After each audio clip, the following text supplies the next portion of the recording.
Shakira Spencer was born in January 13th, 1987, and had mild learning disabilities.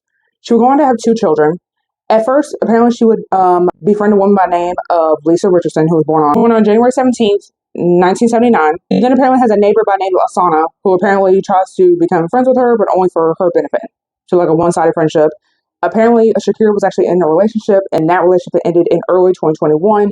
And that is when Asana apparently tried to move in to become friends with her. And so also involved in all this is a man by the name of Sean Pendlebury, who apparently was born August 9th, 1997. Apparently, Asana would try to isolate her from all of her other friends and family, basically try to keep her to herself. So Shakira would apparently start losing a lot of weight.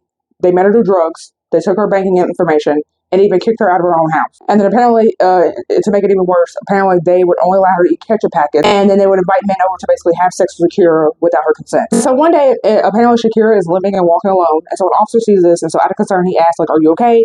Shakira says she's okay. However, 10 days later, apparently the trio would actually attack her. They apparently make her kneel in front of them while apparently they are beating her up, and Sean is actually said to apparently have kicked her in the back. And so I guess Sean, Ashana, Lisa all decide to go take a break. And so they all decide to go have dinner together. They then proceed to come back to Shakira to inflict more torture on her. So they come back to her and apparently they pour boiling hot water on her.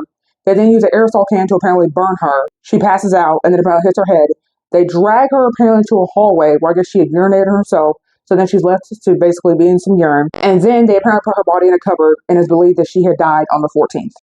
So I guess once they checked on Shakira again and realized she is now deceased, they apparently they're now apparently in her apartment, in Shakira's apartment, and this is where they decide to basically destroy evidence. They apparently light incense and ice cubes to apparently bring down the smell of decomposition, because now she's dead, the body's gonna start decaying, and so that way the smell is not as pungent, I guess you could say. And then apparently they then take her body and put it on the bottom bunk of her son's room. And 2 weeks later, as you can imagine, there would be maggots in the apartment, and apparently somebody saw maggots on the door.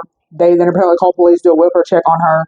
Police apparently actually bust the door down, find Shakira, obviously still deceased, on the bottom bunk of her son's bed. Apparently, I guess Sean sees the news that Shakira's apparently been found, so he confesses to his mother. He goes to his uncle, so I guess her brother, and then the uncle goes straight to the police saying, my nephew done burned a woman's toes, and this woman's now deceased. So all three would actually wind up getting arrested. Ashana apparently actually had a fake nail break off, I guess during the crime, because apparently one of her fake nails are found, and that pins her there. And apparently blood splatter would also be found. So Sean, I guess trying to make himself look like a good guy, he apparently claims that he apparently offered soup to Shakira while she was in the cupboard still alive, but she said herself that apparently she was good, right? And then Ashana apparently was pregnant and gave birth in prison while she was locked up for the murder of Shakira. And then all three of them got life with possibility of parole after 34 years with a credit of 522 days.